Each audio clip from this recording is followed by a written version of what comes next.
All right, everybody, welcome back to the Britannica YouTube channel and our ongoing Dolmenwood campaign, episode 7. Tonight, we have me, your referee, John, going around the horn. Once again, we have Mike playing Aelfric, Berthistle, the magic user. David, playing Snell the Hunter, is dead to us and was not able to attend. Probably the poorest player I've ever had the displeasure of playing with, so he could basically go jump off a bridge. And we have Matt playing Halifax, Swinny the Squire. And we have Ted playing Argus Dreger, the fighter, with a what now? Con 5, that's right, everybody. Con 5. Constitution of 5 for the fighter. And we should say for people that are not very good at sarcasm that we're not really mad at David. He had a date or something. Yeah, he's like skiing or something. I don't know. Whatever. Yeah. That takes precedence. I hate David, and I'm glad he's gone. Something much better for his health than what the rest of us are doing. All right. So speaking of looting his corpse. Yeah, exactly. You mentioned it. So last we left our intrepid adventurers, you were planning on going to Castle Brackenwold to inquire of the bishop there, should he be able to take the death rot away from Aelfric, Snell, and Halifax. Prior to doing so, you guys had come back victorious from bringing Lady Violet back to her mother, Lady Harrimore, which is fantastic. You were well rewarded for such. One of the rewards that she gave you was this writ that would allow you to gain audience with the Bishop Sanguine, who would otherwise be completely inaccessible to the likes of you. But that night, as you were celebrating your victories and going carousing, we had one Halifax Swinny who divested himself of his oaths for the night and got super loose. And we rolled on the carousing mishaps table, and something surprising happened for everybody, including myself, is that he was given in a moment of crisis. He was saved at the last minute by some otherworldly force and was given a quest that he must obey or forever be cursed if he doesn't follow it. So I want to go back just a little bit, because I've had the time now to figure out what all that was about. And so, real quick, basically what happened is that you were jumping around town in Prigwort, bar hopping everywhere, like you got just having a drink. As one does. A drink or 6 in every single establishment in town, as you do in Prigwort. This is very true. And lo and behold, at one point in the night, when you were well and truly into your cups, you found yourself at the Oath and the Oast, which is the tavern, right, where you were roundly dismissed whenever you inquired about baths, right, back in the first episode. Now, but it was hopping that night because the drink was flowing. Hegged's bitter. Now, what happened is that you got way too drunk, and you happened to stumble into the back room of the Oath and the Oast. And you witnessed Hegged himself, Hegged Axminster, and 2 other very shady-looking fellows. Definitely the kind of men who'd probably be from Dreg, you think to yourself as you peer over at your drinking companion, Argus Dreger. Oh. That was exchanging coin with a member of the Aelguard in the back room. The Aelguard being the town guard of Prigwort. Right. So you're kind of, you probably at that point couldn't even put 2 and 2 together. But for whatever reason, you were caught eavesdropping on this exchange that was going on in the back room. They assault you, basically. All of them, including the Aelguard. How dare they? They pin you to the ground. You quickly sober up when a rusty, notched shiv is placed up against your neck.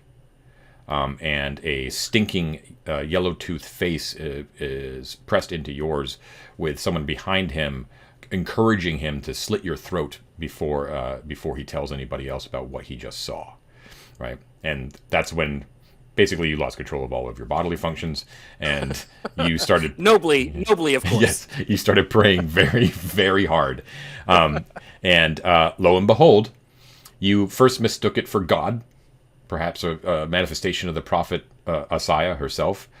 But whatever it was, what it appeared to be was a tall, beautiful woman with a star upon her brow, wearing long, flowing white robes. and sort of giving off like this like sort of white, unearthly glow, basically manifested basically in front of you. You thought that only you were seeing it, but you saw the rest of the ruffians actually back away as well and scatter off as this ghostly vision manifests in front of you. And she says to you in a lilting, beautiful voice, and looking deeply down into your eyes, and she says, "Bring to me the bronze ring which you seek, fair knight, and my heart will be yours. A door to fairy lies beneath the burial mound, and the ring is the means by which to gain entrance. Find me, my love," she says. And then disappears. As she's leaving, I had him. I just had him right where I wanted him. Damn, boy. What's your charisma? High enough. At that point. So the only reason so you feel in the morning that you are compelled, right, to finish out this quest. You can feel like a great doom upon you in the morning, and that and the fact that the ruffians themselves seem to have witnessed the appearance of this woman are the only two things that make you think that this wasn't some sort of hallucinatory dream from something you drank, the previous night. Yeah, I'm still not 100% sure. Yeah. Okay, so that is now Awesome. upon you, as like a doom upon you. So under normal circumstances, of course, I would, these kind of things like it's a spell, right? It's a thing that happens to you that compels you to do this. Otherwise, I would never take away your agency like that. It is an agency taking away sort of spell, but it is what it is. It's nasty. So, in terms of its effect upon Halifax, is it of sufficient strength or importance that he no longer feels compelled to go find the nobbled mandrake? Well, that's up. How driving is this? Like, do I feel like I'm going to die if I don't? It's something that from dying? you have to kind of feel it out on your own. So you'll have to take actions according to whatever you choose to do, and then I'll respond in kind about like how like if there are any effects if you turn aside from directly following. Kind that of quest. like a compass. Like Yeah. if I'm getting colder from where Exactly. Right. Yeah, but You're going a farther away from the bronze ring, you suffer -1 to all things until you turn around or whatever. yeah. Now there's nothing stopping you from just looking up the quest spell in the book, right? But there's so you should know. I mean, it's not a good thing should you try to Yeah. Okay. Okay. Why don't you just ask your resident wizard?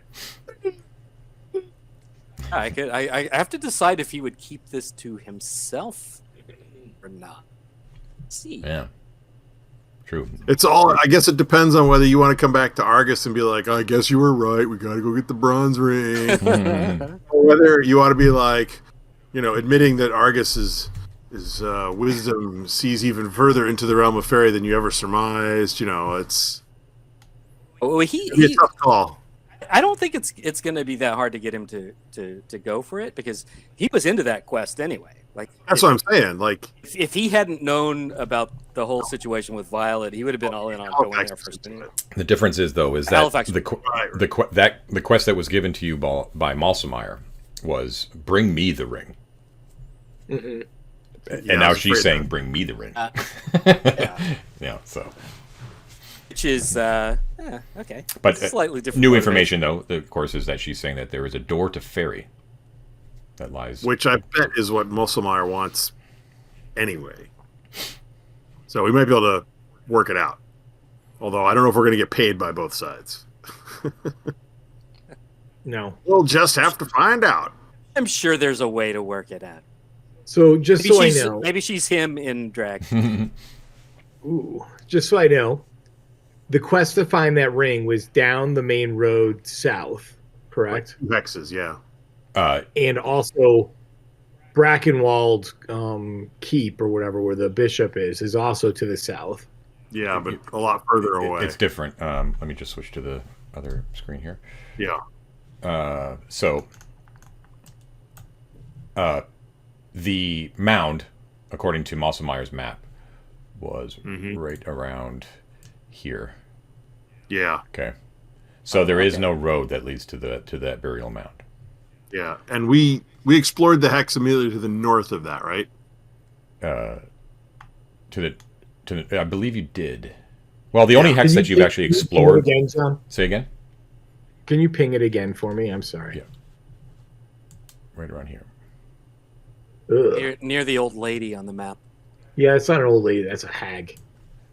Because there's literally a place called Hagsaddle across the water. How dare you? She's just an old lady.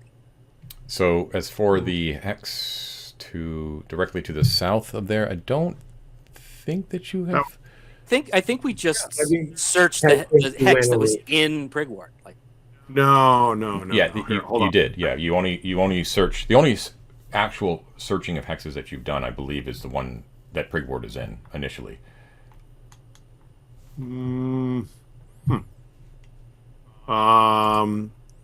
We examined hex 1106. That's Prigward. Oh, okay. Yeah. And the location of the mound is in hex 1108? That is correct. Okay. See? Taking notes. Learning stuff from the DM. Yep. Okay. Cool. So, the road is unexplored, basically, in between us and the mound. That's correct, yeah. And it's also not without roads, right? So, the weather today, it is the 17th of Limewall. It is the 17th, and I believe we actually did roll for weather, icy and frigid. And icy, below freezing. Yeah, so there's snow on the ground from this recent snowstorm, but it is packed down on the main road. So you can go on this. Although I do think I said that the road itself might be a little bit difficult because there is snow on the ground, right? Yeah. So you did. So there will be a little bit of a chance of getting lost, although it's not that bad because it's still like the main road, the Horseye Road that goes between Prigward and Castle Brackenwold. Right. If we start seeing like trees right in the middle of our way, I mean, it seems like That's true. Like, yeah, if you're squeezing through trees, I don't know the wagons go this way. That's true. But it is like, I mean, when I say road, it's not like some massive paved road. You know what I mean? The trees are sort of over top of it and all that kind of stuff. But so there is still a chance. But all you really need to do is actually make it safely to the Refuge of St. Keye, right? Which is about halfway there. Right. Now, should you be able to actually take your horses on a normal road on a normal day, it would only take you about 4 hours to get to Castle Brackenwold. But we'll have to see what goes on here. So, I think first thing in the morning we should try and go. I mean, we don't know that Matt here is beloved of like a goddess or whatever the hell it is. So I know I'm going to try and go get my death rot cured. Yeah. Right. Yeah. And I think Halifax's first instinct would be, got to take care of this to get, like, if I'm dead, I can't do it. Right. Okay, so when you wake up in the morning, Aelfric, in addition to hearing the moaning of the dead, as you always do here in Prigwort, you also have a little bit of a cough. And when you cough a little bit, and you kind of look at the hand that you held up to your mouth, there's a couple of flecks of blood on your hand. Oh, that's never good. That's soon never my transformation to Raceland will be complete. Yeah, exactly. Nice. I knew I pulled that from somewhere, and I couldn't remember where. Yeah, I'm gonna just start kind of wearing red robes with a big hood up. Yeah, there you go. I think Rayson had like a con 10, like in the modules, so that's saying something about Argus. I'll tell you. Anyways, so is there anything else you want to do in town before you go? And am I assuming too much that you're going along this road? Is it or is that? No, I think that's what we discussed. The road is. I think I got all the supplies I needed yesterday. Mm-hmm.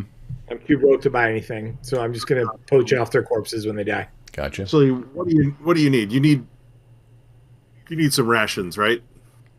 According to my character sheet, which I've never updated since the first session, I have 5 days of iron rations. Oh, you'll be fine. We've been eating rations off the party fund up till now, so you're fine. And I purchased some more, so I'm at. Yeah, I have more as well. Okay, yeah, let's take the road. Okay, and you're taking your horses. Are you? Yeah, first thing in the morning, I mount up on my nightmare steed, Biscuit. Mount up on my nightmare steed, Turtle. I mount the proud Mandrake. Ah, nice. Mandrake, Turtle, and Biscuit. I'm gonna write that Biscuit down. the terrifying, Biscuit the fierce. Bisson the red-eyed. Turtle Flame the slow and steady. Turtle. Turtle the sure-footed. Okay, and what was I gonna say? Are you taking Ethel? Well, I think we should, but these guys keep getting upset about how slow she is. I thought we were gonna board her.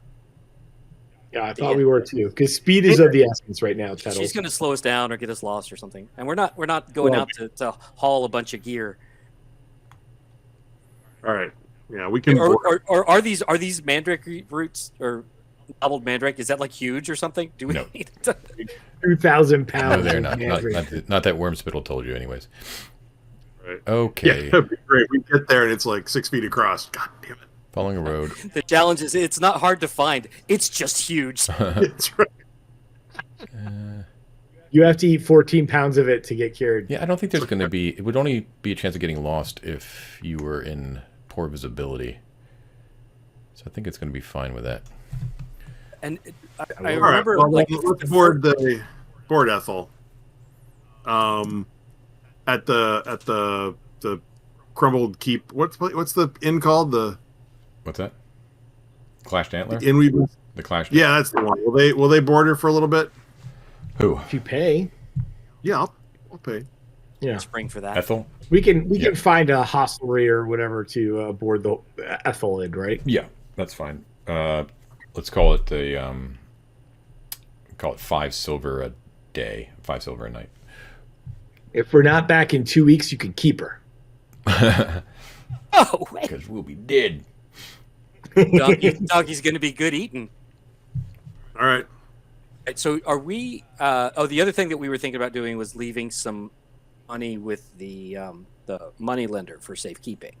I took care You of it. used all of your money during your carouse check, bro. No, I've got some left.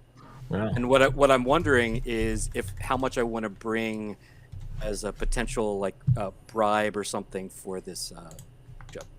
Yeah, if you've got 100 gold left or something like that, get along. Yeah, I bring can- it all unless it's over cumbersome, you know? Yeah, well, it's definitely cumbersome. And if we do find anything else, I'm going to be like, well, whatever, I can't. Why don't you give something to me to hold on to for you? You're Fine, brought you're gonna die. All right, I'll let you two worry that apart. I've put mine in the bank. I'm ready to go. John, I memorized my brand new sleep spell for this trip. Oh, sleep. Okay.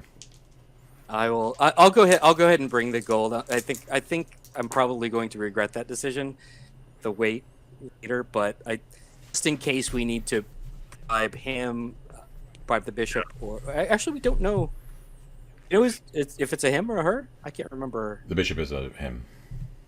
We might need to make an offering at the church for sure. Right, and if not there, and if we do have to go to the boss dwarves, we might have somebody there too. So I'll carry that. And I think Hunter was going to bring some.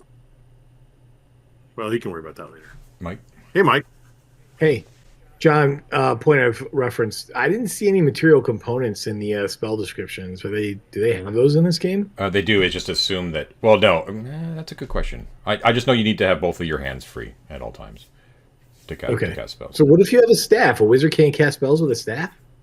I don't know. That's a good question. Do you have a staff? I do. I have a staff, but the main thing is I mean, in old school D&D, the material components for a sleep spell is like literally sand. I assume that's not hard to get. Yeah, I don't think you have to worry about that sort of stuff. Let me look it up. Okay. Right. I'm glad you're memorizing the sleep spell, Mike, because on these trips I can never sleep. I know. It's Well, so that's what I'm going to use it for at the end of the night if we can. Right. It's great. You know. Your unfamiliar room, the bed's not comfortable, just takes care of So it just says casting spells, character must be able to speak and move their hands. A spellcaster cannot cast spells if gagged, bound, or in an area of magical silence. I'm assuming then a staff is not a breaker. Like, worst case scenario, you throw it down in front of you and cast your spell. Yeah, that shouldn't be an issue. You wiggle your fingers and abracadabra. Yeah. But I mean, I would assume for anything sort of wizardly, that's fine. It's just I don't want you like trying to cast spells when you've got a sack of gold over your shoulder or something like that, or even a torch in your hand wouldn't work. You know what I mean? So sure. Just be aware. Okay. Alrighty. Okay, so you mount up, got your cold weather gear on, and it's very, very cold. Breath forms out in front of you as you take Biscuit, Mandrake, and Turtle out, and you pound out of the Horse-Eye Gate, I think is what it's called, and you make your way east along the Horse-Eye Road. And it... The Three Amigos. What is Horse-Eye? Horse-Eye. That's the eastern gate. No, but what is the word? Horse-Eye. Horse-Eye. The eye of a horse. Oh. The eye of a horse. The old crumbling wall, Ted? The old crumbling wall that is around the city? So what a horror uses to see. Horse eye. Sounds like a bad beer. I think I remember John describing that there was like some weird eye set into the wall, the crumbling wall. Yeah. It's coming back to me now. Okay, the Horse-Eye Gate. Yes, great, got it. Yeah, but okay. Well, that was the secondary wall that had the mirror shards that were on the other side. Oh, okay. Built by this strange eccentric, right, who supposedly was going to raise a bag manor. Weird. Okay. Yes. All right. So you make your way along the road, and you travel for about, let's see, probably about 4 or 5 miles down that road. Cold, pounding on the snow as you move through. Don't see any other travelers. And now I need someone to roll for surprise, please. So someone roll me a d6. I will roll it. All right. I'm going to use Albert, John. Okay. Beep. You should see it. Yes. Okay. All right. So you are pounding along the road when you almost miss it as you're well, you're probably not like galloping, but you're trotting down the road, and you almost miss it when you see like a little puff of snow actually sort of burst forth from the road itself, and like crossing the road like a little toof of snow. And then you see as it sort of falls down a little bit, you see that there is a line that is right there at your horse's fetlocks. Is that a thing? It's a thing. Whatever would trip a horse, right at that level. And you're able to rear in your horses before you fly headlong from your saddles. Son of a bitch. And you rein up your horses. And you hear from one side of the road, actually from the eastern side, which would be to your left. You hear a halt! Go no further. And it's a woman's voice. And then you see like a bunch of puffs of snow actually appear on either side of you, and you see a whole bunch of fur-draped, beautiful women of all different heights and hair colors and physiques and so forth, all rise out of the snow and train crossbows on all of you, on either side. They all have a very confident look in their eyes.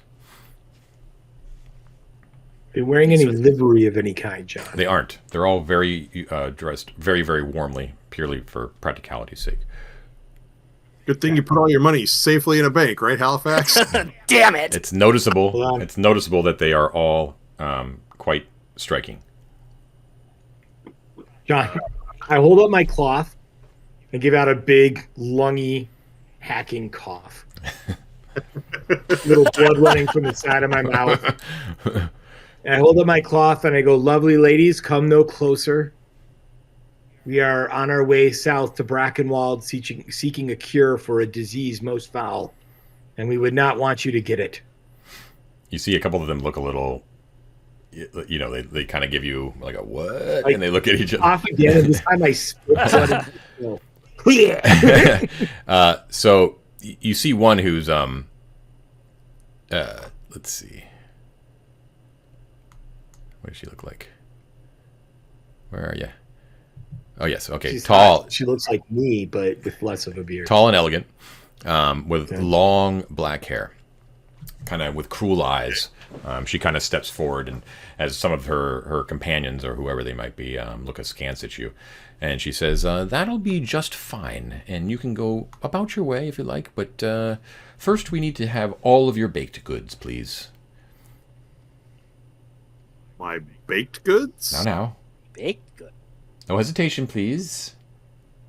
Not hesitating, my lady. However, the priests in Prigwort don't know how this disease is spread. It could very well be on all of our baked goods as well as on our bodies and ourselves. You are welcome to have whatever food we can provide. I do caution you, though, that rather than fill your tummies, it may fill your grave. She shakes her head. It's so unfortunate that you don't have any of the fresh goods. Rations just won't do, unfortunately. Let's see. I do still have some non-iron rations in my saddlebag, John. I don't have any croissants, nor a baguette, or even a peasant loaf, but I do have fresh flour. Do you still have that Strasbourg? Do you still have that Strasbourg pie in your pocket? Well, no, I'm afraid that didn't survive the carousing. So He's just happy to see them. After 4 or 5 lagers, you get hungry. She has her crossbow like cradled in one arm, and she kind of pulls out this long, like leaf-bladed knife, which she sort of like twirls idly in her hand. It looks beautiful, like a stunningly worked blade. Right. And she's like, "Well, we can't let you pass without something. There is tolls, of course. So let's say perhaps 1 gold from each of you will pass. But the handsome one over there," she looks at Master Swinney, "a personal invitation, perhaps, to some further pleasure. Our house is only a bit just off the road to the south. You are more than welcome to join us. We have delicious goods there. All the best baked goods. Mother would be happy to whip you up something fresh. You could be at your ease." Lady, that sounds like a lovely offer, and quite honestly, not one that I hear all that rarely, frankly. However, our business is rather urgent, and I don't see any issue with bringing a small bit of wealth with a few lovely ladies such as yourself, but really it's only so that we can minimize our time here out on the road. It's cold and we've got places to be. All right then, have it your way. You're missing out though. Just cough up the gold then, please. A gold each, she said, right? Please. Yeah. By all means. And as I'll start to hand it and pull it back to saying, did you guys encounter a singer recently, a week or two ago? A guy who goes by the name of the Velvet Touch? The Velvet Touch. Master Carryman it was. Indeed, we met him the other day in Prigwort when we were selling our goods. We were selling Mother's goods at Keye. Indeed. And how is he?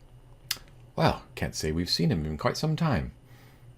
Oh, all right, fine. Here you go. I'll give her a gold piece. We were quite curious about where he has gone. Where was the last place you saw him? Why, we just he took a liking to us in the market, and we just wanted to show our appreciation for his fantastic voice, frankly, and we just had a good day out in Prigwort. Don't know what came of it. You didn't take him back to meet Mother, as you say? So the questioning tone, I can't say that I abide it, especially when I haven't received our payment from the other two. My apologies. We're looking for a friend.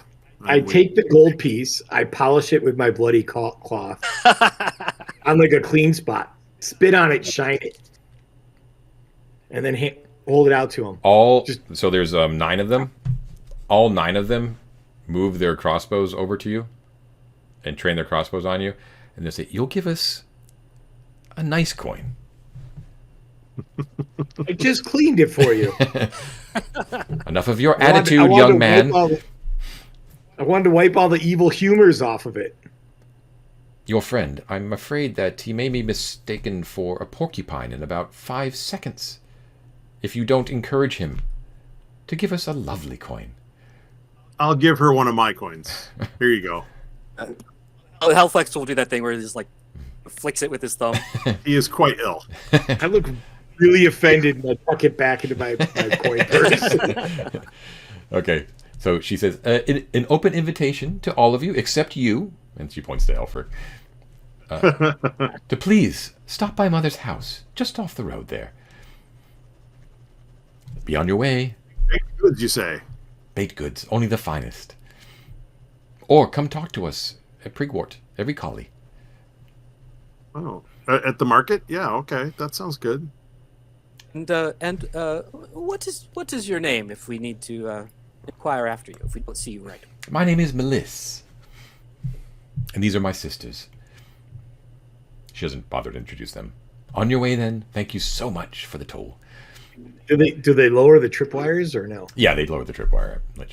They let you pass if you're willing to go. Oh yeah. So that wasn't very far out of town that we ran into them. It was like 4 miles. Yeah. Halifax would try to like make a mental note about how far down this is. Okay. Yeah, where the tripwire is. So you can see when they gesture to she's just, my mother's house is just down off the road here. And you look into the forest, you can see that there is actually like a pathway that leads southwards off the road to the right. But it's very it's south. Oh, yeah, you're into Fog Lake. Because yeah, we're still kind of at that top curve part. Yeah. Yeah. Yeah. So, but it's not something that you would have to know to look for it, basically. Right. Yeah, Halifax would note like any little landmarks. The log with the 2 rocks by it, or whatever. Absolutely, not a problem. Okay, so assuming you don't do anything else, you continue on. That's gold well spent. I don't want to have to fight them. Okay. There's no fighting them, dude. Well, I mean, I might get a swing in if we roll good on the initiative, but that'd be the only one. Halifax does kind of give the side eye to watch them go into the forest. Yes, they skip merrily back into the forest and kind of laughing amongst themselves, and then quickly. That was super weird, guys. Do you think that was weird? I think that was weird. Wasn't that weird? I think the Velvet Touch is in their pies for this upcoming market. I'm a little worried about that myself. Yeah. We haven't seen him in some time. Yeah, that's another way of saying we ate him or we killed him. It tastes like Bard. Tastes like gamey. Would you like to try our Soylent Creed pie? Yes. Thank you. Okay. Man, it's a cookbook. Give me 1 second here. Just got to check. All right. Checking the map. Checking maps. Well, I just heard from my kid. I need to go tuck them in. Sure I'll be right back. All right. I have to say, this makes me wonder how many, like, when we were doing Hole in the Oak, like, how many encounters could we have just bribed our way out of? Here's some money. Just yeah, instead of eating us, just, here's some money. Oh my God. Okay, so you continue along the road here. So you are at this point, it's actually relatively pleasant. You're trotting through spacious glades of majestic beeches and oaks. You hear, probably not. You probably don't hear them. I was going to say you hear a profusion of songbirds, but probably not this time of year. But relatively open forest here, and then say crows. The trees are starting to thin just a little bit here, and around this point, you actually reach what appears to be a wayside monastery. It's an old stone building that stands along the side of the road. Touch of austerity about it, and there is a a large oak door, an arched oak door, and there's a sign that announces in beautifully painted red calligraphy, "The Refuge of St. Keye. Pilgrims welcome." And St. Keye is Keye. And you see that there is a pleasant buzz of activity about, as you see numerous monks and servants attending to the daily duties of maintaining both this combination of working abbey and wayside inn. Is it lunchtime by any chance? It would be, actually. Around there. It's actually still it's still morning time, I would say. It's probably around 10:30, 11. Second breakfast. I believe that's traditional amongst the adventuring type. You want to go in and have a second breakfast, Aelfric? We should at least go in and see if there's any information we can gather about how to influence the bishop into dropping some high-level cure spells on us. I think it's great. Let's go in and see about second breakfast. Some perhaps oatmeal or bacon. Sure. Maybe fried egg or two. So your horses are taken by some of the monks who greet you quietly with small little smiles, and you walk into the front door. Opens up into a large it's a combination of like a common room and a refectory, right? So it's like lined trestle tables, basically. There is a smattering of monks who are enjoying their repast, and a few travelers, but not that many. You would assume that at nighttime there would probably be more travelers who are actually staying here for the night. Right. There are huge casks of ale that line one of the walls, and there's a whole team of monks which are kind of tending to those at the same time. And above that cask wall, there is a twice life-size image of carved out of wood of St. Keye, who's known as the Chronicler. And he's bearing his signature tome and quill in his hand, looking down across you with a beneficent but somewhat reprimanding gaze. And that is equally matched, as your eyes go down, to the person who is greeting you as you walk in. A beneficent but reprimanding gaze of the abbot himself, who introduces himself as Abbot Spatulard. He is a wispy-haired man in his 60s, quite large, rolls of fat, basically, that are bulging his homely robes in all directions. And he has the red, poofy cheeks of someone who drinks quite a bit. But he comes in and he's just like, "Oh, hello and welcome. Welcome to the Refuge of St. Keye, travelers. Quite early in the day for stopping by, but always happy to have you." We hoped to partake of second breakfast, oh great abbot. Oh, of course. Just have a seat. We could bring something out to you, of course. And tell me, good sir, I don't know how one addresses an abbot, but Father? Father is fine, yeah. Father Abbot. Is it not true that St. Keye is a saint of lost things? I don't know. Do you would know better than I? Is that true, Ted? Did you look that up? I did look it up. Just made that up. No, I looked it up. It is true. Yes. Well, yes, it is true. Just drinking already this morning. It's okay. Good job, Ted. You get extra XP. Yeah. Lost objects. Well, I thought we might, pray and leave an offering for good luck to maybe find bronze rings and/or nobbled mandrake. Oh, well, that is always appreciated, of course. Do you travel with one of the faith? I bring out my revelator holy symbol. Oh, we're all pious fellows. Very much so. Blessed be we all in the name of the prophet Isaiah. So, yeah, I would like to have some breakfast and then go leave an offering in the chapel. Great. So, you can get a meal for 2 silver pieces, if you like, a person. Yep. If you like some of their ale, it's called Key's Balm, and it's 1 silver a pint.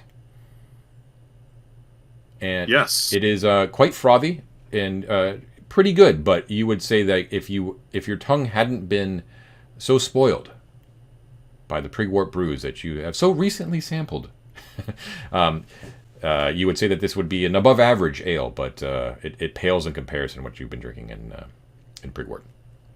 All right, I'll knock off some silver. Meals are very Spartan affairs, as is would be appropriate for a monastery, but they are served with the Refuge's signature caraway seed buns, which are quite good. Ooh. Yes, freshly baked. Can I sneak one of those in my pocket in case we run into the pastry ladies again? You sure can. Yeah, we'll do that. Yep. I think I'm gonna mark off a gold for this, and whatever's left over is gonna be my contribution as an offering to the saint. Sure. Yeah. So when you guys make If you want to make an offering to the poor, you could use 3 of that silver on me. No, you're worthless. I'm going to give it to the saint that I'll buy may your not lunch. exist. Aelfric's like, alms for the poor. I'll buy your lunch, Aelfric. So when you make your offerings, you actually, there is a very narrow chapel that's actually sort of like a separate building, similar to the way that the giant ruins of Abbey of St. Cloud were, but on a much smaller scale. It's lined, you see, with unlit right now, but lined with like thousands of candles are actually like lined along the ground. You think it would be quite beautiful at nighttime. The stones of the walls in this chapel are interesting, though, as you enter in. They're etched from floor to ceiling, the entire length of this chapel, though small, but still quite impressive, in tiny liturgic script, like cramped handwriting. You can tell it was done by hand over God knows how long time. And the abbot tells you, as he's sort of overseeing your donations, happy to tell you that it is literally the entire text of the Second Chronicle of St. Keye, which is their pride and joy, basically, is this. So Entire text. Well done. yeah. He laments the fact that mass is given every night when the refectory is full of travelers. So he's more than willing to hear your personal confessions if you would like, but mass is reserved for nighttime. If you are willing to stay the night, though, of course we would be happy to break bread with you and pray. Oh, thank you so much. But we must be on our way to Brackenwold to see the bishop. Ah, yes. Everyone is always hurrying to Castle Brackenwold when they are coming from this direction. So early in the morning. Father, I would actually like to make a confession if there is a place where we can do this. Of course, my son. Right this way. I have something troubling me. So there is like a confessional booth, if you like. Okay, so yeah, he'll go there, and he would confess, I've had a vision.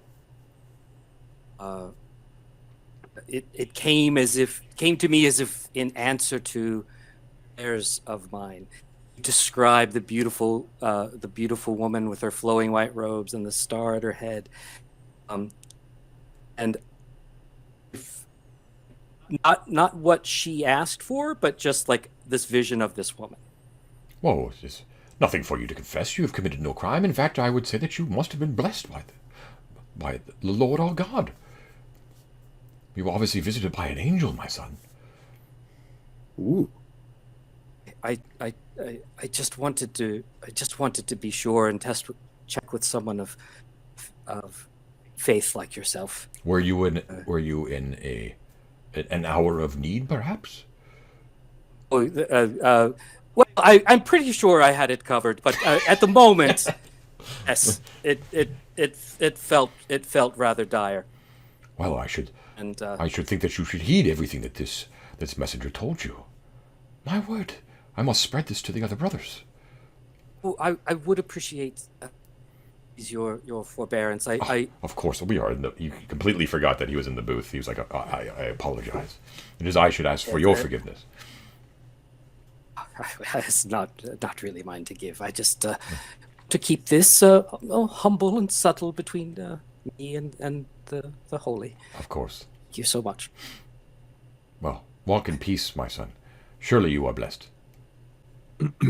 Thank you, Father. Thank you, Father. I also had some impure thoughts, but I think that's all. I think that's all. Wait, please sit back down. No, thank you very much. Yeah, okay. So he as you exit the confessional, you see that he looks a little bit like distraught. Like what you told him is like, that's not normal. You know what I mean? Like that's a little bit weird.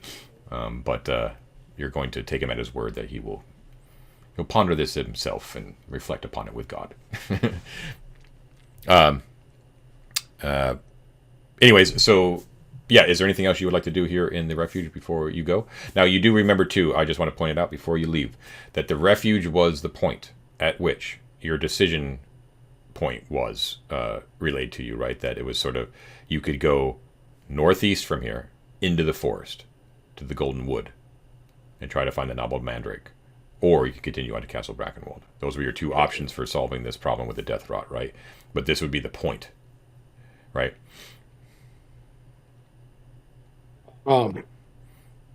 I still want to go south. I don't know if Quest Boy here can do that. No, I still think he's like working out his priorities. Staying alive is number one, so that he can do his mission.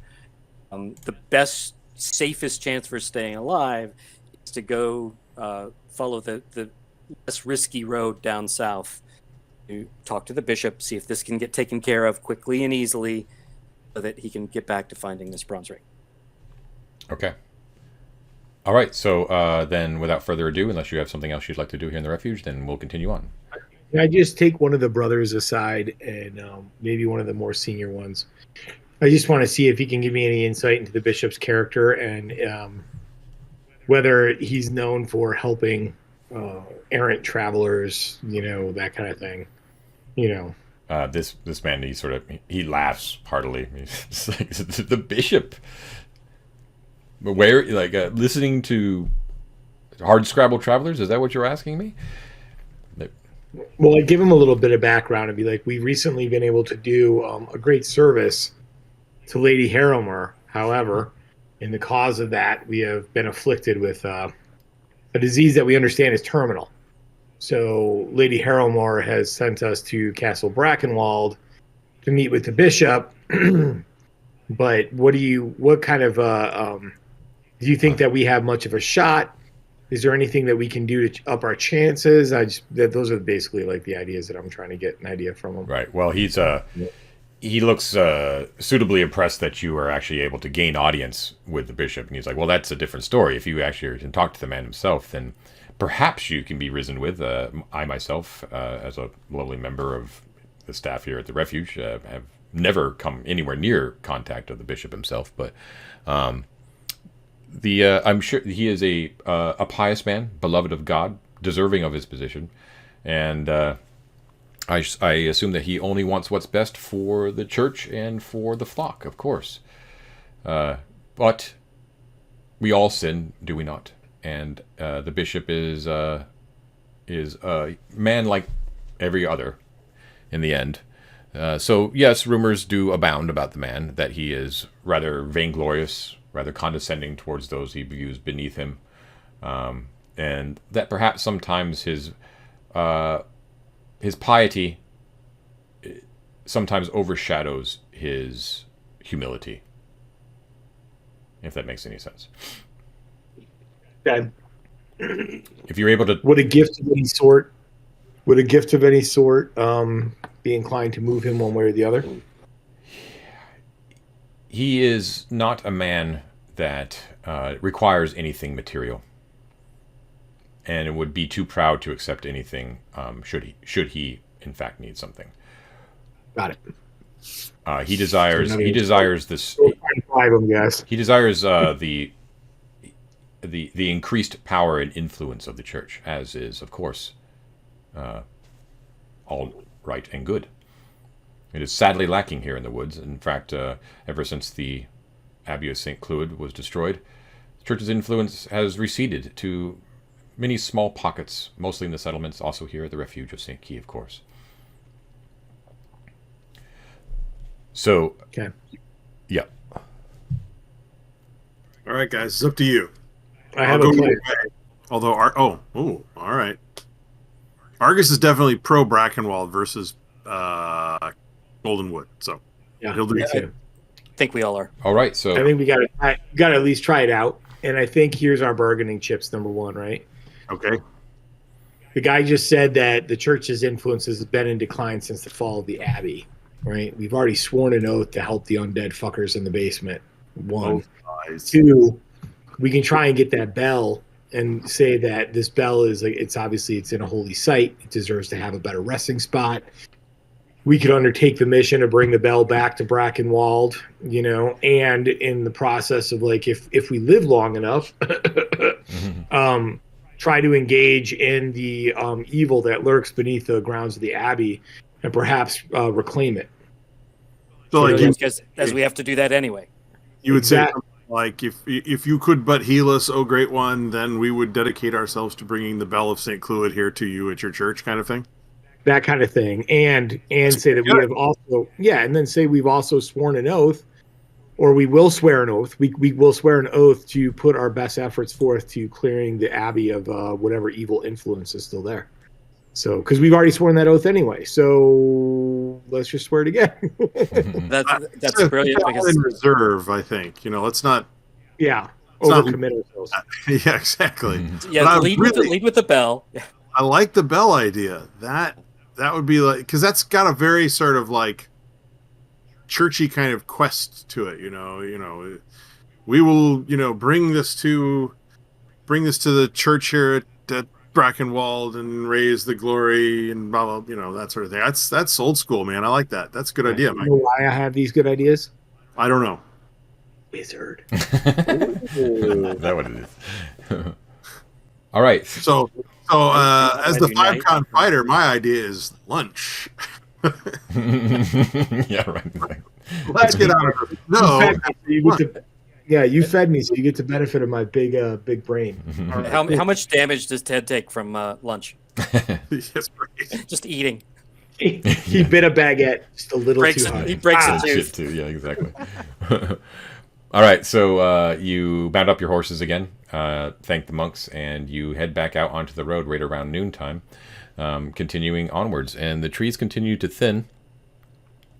And let's see, what do you find here? Give me a second. We're starting to get into the fields and such surrounding the city. Right, so as you're about to break out of the forest proper, you see that there is actually a gate that is a natural gate that is formed of the living trunks and branches of dozens of trees. They're actually woven and melded together to create a natural arched tunnel, basically 30 feet high, wide, and long, that's above the road itself. So it's quite beautiful. You can't imagine what it would look like in summertime with full foliage. But even with the the splintering branches kind of entwined together with draping with snow, it's quite beautiful. And you see that the lower portions of these trees have been carved over the centuries with hundreds upon hundreds of names of passerbys and travelers and things like that.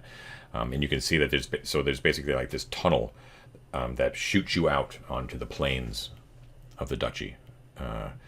So does this mean we're actually leaving the Dolmenwood? You are, yeah. It's very sort of official here for whatever reason. Yeah. I don't think I've ever been out of the Dolmenwood before. And I take one step further, and it's as far as I've ever gone. There you go, yeah. And you see that above that scrawl of names, there is actually a profusion of quizzical wooden faces that can be seen that are kind of peering down at you. And as you're kind of walking through this tunnel of interwoven branches and looking at the names, you see some of them actually, some of the faces actually animate. That's not good. Yeah, and they look at you, and one, has like the whorl of a tree knot, as a nose, sort of peers down at you, and they said, well, we wish you well. Thank you for coming to Dolmenwood. Hope you return soon. I says, and you see like across the road, like 30 feet away across the road, another one says, "Aye, that we do. It's been a pleasure having you." Come back. Feels like come back anytime. This is the movie Labyrinth all of a sudden. This is They start throwing apples at us. right. And a couple of them actually start singing up like a sing-songy tune, like, you know, farewell, adieu, auf Wiedersehen, goodbye. Yeah. Start looking around for Jennifer Connelly at this There are a couple of them are actually singing, yeah. Well, there is a very, very, very much a Labyrinth vibe to Dolmenwood. It's all, absolutely. All right. They make sure you, and several of them are like, make sure you dress up warm. Keep that scarf wrapped around your neck. It's going to be a cold one tomorrow. Ooh, a scarf. All right, let's go to Brackenwold. Come on. Yeah. All right. Do you carve your names on the trees? God, no. All right. Oh, That's a silly thing to ask. Are there other people's names carved into the trees? Yeah, I just Yeah, a said lot. tons. yeah, there are a lot of Hundreds them. upon hundreds. A lot of them. Actually, would ask one of them, does it hurt? People carve their names in there. Ah, go right ahead. It's a rite of passage, as it were. Really? All right. Yeah, what the hell? I'll do it. Do it. Yeah. Argus will get out his dagger and put an AD in a yew tree. He goes up, and you're sure this is okay? You don't mind? Totally fine. Go right ahead. Wherever Ted carves his initials in, I'm gonna go next to it and carve AB and then like a heart around it. Nice. Okay. Nice. Of blossoms. All on I the did was buy trail. you lunch, man. Suddenly we're married? What the heck? It's the nicest anyone's ever treated me. Great Aw. wizards. All right. So That's why they tell you not to meddle in the affairs of wizards. as you're done there. So yeah, Halifax are doing an HS on it. Okay, cool. So they, despite putting your initials into the tree, a couple of like these wood things, they're like, Aelfric Bear Thistle, August Dreg, Halifax Swinney. A pleasure to meet you.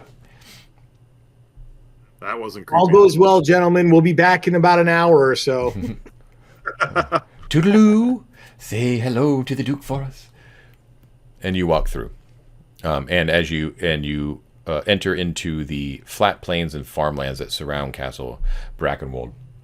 And it is a stunning difference, right? Of course, just geographically as you sort of emerge from the trees, because even in pre-war, the trees were right up against the town walls. So to see distances is a huge thing for you, basically, as you look further away. And as you look down the Horse-Eye Road across this flat plain of fallow farmland, you can see way off in the distance. You can see the tallest towers. In fact, you probably think that they are the peak, the turreted tops of the castle of Castle Brackenwold itself, peering over the horizon, way off in the clear distance, sitting upon its hill. And you continue on. Okay. We do continue on. So, located about 4 miles east of the eaves of the forest itself, you come upon the great city of Castle Brackenwold, easily the largest city on the map, at least. It is the capital of the Duchy of Brackenwold, which all of Dolmenwood is under its jurisdiction, and it is basically a fortified town, with the majority of the town actually having spread out beyond the main walls itself. So there's a large outer city which is basically unprotected, and there's an inner city, the older city, which is protected with a fortified wall. And within that inner city is a large hill upon which sits the it's called Castle Hill, and it's known as Claude's Seat. And upon Claude's Seat is the castle itself, plus some of the other more important dwellings of the city. Cool. And it's a walled city? It is, but the outer city, which is what you are approaching right now, is a huge, sprawling region, basically, that is has teetering houses and twisting alleys, seedy taverns, and it's basically home to all the everyday folk. Laborers, common craftspeople, thieves, beggars, that sort of thing. And as you are men on horseback, you are constantly accosted and looked at by the lower peoples of the outer city. Faces raised up in, like, pleas for help and things like that, and dirty looks as people dodge out of your way as you make your way through these twisting alleyways. And Argus will travel. Go ahead. You can say if there's a child, a silver. Sure, absolutely, yep, you can do that to a child. Yep, they're very, very appreciative. Thank you, sir. Argus not giving any silver. He's traveling with his spear couched in his stirrup and his shield on his arm, and just staring straight ahead. Okay. Yeah, and I play up the practitioner of the dark arts. I have like my hood up and my staff like across my chest, right. and looking like a badass. riding my nightmare biscuit. Okay, cool. All right, guys got a little bit of money. You're like, fuck the Poe people, man. All right. I just don't want to be messed with by like a beggar gang or something. Sure. No, I get it. Yeah. Yeah, I don't want any trouble. Yeah, I don't want any trouble. All right, so you make your way to the outer wall of the inner city, and there you see a horrific sight, basically, as the western gate that you're entering into is known as the Maw. Aptly named because it is shaped like the gaping mouth of a dragon-like monster of some sort. And it's manned by a cadre of soldiers. And the soldiers are all clad in mail with black unicorn emblazoned tabards, which signify them as members of the City Watch. Okay. We don't have to role play, but what do you tell them your business is in the inner city? That we have a writ from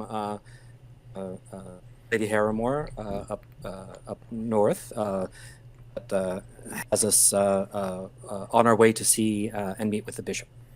Ah, do you show them the writ? Yes, he carefully does not hand it over at this point, but yeah, he would show them the seal. Yeah. The seal hanging down, or the ribbons and because everything. they look super. Like when you're first like, yeah, we have a note to go see the bishop. They're like, yeah, okay, and then you like unfurl it, with the big ribbon. They're like, all right then, and pardon me, my lords. Then it's like my lords from that point on, right? As they assume that you've got to be someone important to actually meet with the bishop, and they give you directions to Claude's seat, and so you make your way into the inner city, which has a distinct, different flavor to it. There's It's much older. All the buildings are much older, but also much more grand as well. Much more well maintained. You see as you enter through the Maw itself that directly to your right is the what appears to be the Enchanter's Guild House, which I don't know if you remember, Mike, but back in character creation, you had your choice of belonging to either the Enchanter's Guild House or the Imperial Institute. So there's a tall tiled porch that stands at the front of it, but there's no visible door for some reason. It's just like a porch. Which, you're like typical fucking Wizards. fucking enchanters. Stupid wizards. Yeah. Mike, is this your thing, or did you go pick the other one? I went the Imperial route. Imperial Institute, yeah. So it's better to be on the side of the Inquisitors than on the other side. So this building appears to be it's like an amalgamation of like the random parts of other different buildings, like it's like clashing styles, or there's like this weird sort of horizontal palimpsest instead of vertical. You know what I mean? It's just like all this stuff like crammed together. That gives way to the Grand Market, which puts the market in the center of Prigwort to shame. It's just massive, and these are the most luxurious markets in town, in the city. There's many more markets scattered throughout, for local goods and stuff like that. But this one is filled with specialist merchants. So this is the 17th. Does anyone have the actual day of the week that this is today? Like a Wednesday or a Thursday, John. Hold on. 17th? Yeah. It is Wednesday. Haim. Okay, so what's cool about this, like in Prigwort, every collie is where you can get some more rare goods, more unique goods, right? Rather than the usual stuff. Well, Castle Brackenwold, if you want something that can be purchased, you can purchase it in Castle Brackenwold. And every day of the week here at the Grand Market, something rare is sold here in the Grand Market. And on Haim, every week, it is antique books and maps. So all the old booksellers and rare antiquity dealers are here today. Cool. So that's what That would be awesome if I wasn't broke. Yeah. So yeah, you look on longingly at all these lovely old tomes and stuff like that. As these men are sort of coldly blowing into their hands. We see if there are any maps of the forest area where But you wanted to go see the bishop. Yeah, but Of the what? You want to go shopping or you want to go see the bishop? okay, we'll see the bishop. We'll go map shopping on the way out. Yeah, that's what I thought. Okay, so And then to wind up Aelfric, Argus is gonna be like, "Do you suppose they've got any dirty picture books in there? That kind of thing." Oh, definitely. Halifax, whenever you turn towards the books with the intent to go search out a map of the local forest, it's very easy to do. You feel like a lightness in your step. And when Argus reprimands you and turns you towards Claude's seat, you have to be almost physically turned by Argus. So What's gotten into you, you crazy squire? It seems like the right thing to do. Just All right, we'll go shopping when we've seen the bishop. okay, Deal? so you let's see, what other interesting sights do you see? A really nice looking inn, which looks nicer than anything, even the Wrinkled Meddler that you had seen before. Directly to the south, peering over a bunch of other dwellings, you see the towering spire of the cathedral, the great grand cathedral of St. Cygnus, the Silent. This is the center of worship in the city, and it rivals even the ducal keep in its sheer height and splendor. The only thing kind of lessening is the fact that it is not upon Claude's seat, so it's actually lower down in the main city. But you can't quite see it in its full majesty because you haven't gone towards it, but you can see like this massive Gothic spire that sort of looms over the entire city to the south. Beautiful stained glass windows and all that sort of jazz. And then you finally, let's see, just want to give you a feel for it, basically. You do pass along the way to the north, the College of the Royal Institute of Physics and Sorcerers. It's an imposing building. It looks, the way they describe it is vaguely ecclesiastical, so it sort of has like a Gothic sort of facade to it. Dark stone, but with a red tiled roof and two very pointed towers. And it has these massive grand steps that lead up to a simple arch gateway, and a door. There is a door here because they're not like those enchanters who have to make everything weird. But it is it's a very imposing looking door of unblemished black metal, just very like please don't enter sort of thing, or just don't enter without the please. I like nudge Halifax and I'd be like, one time, me and a bunch of my classmates, we got so wasted, we went and peed on that door, and then we once summoned this like demonic imp in the bathroom on the third floor. It was amazing. So is that why they kicked you out? I didn't get kicked out. I graduated with honors, man. Wait, you could summon a demonic imp and still be sanctioned by the church? Yeah, it was just there for to sharpen. It was just there to sharpen quills. You do remember from your time there, Aelfric, that the door itself, although no one else really would know without looking, is that it is actually inscribed with minute magical runes that are engraved in a spiral fashion upon the archway itself. You never were actually able to find out exactly what those meant, but probably nothing good. Do not pee on door. Yeah.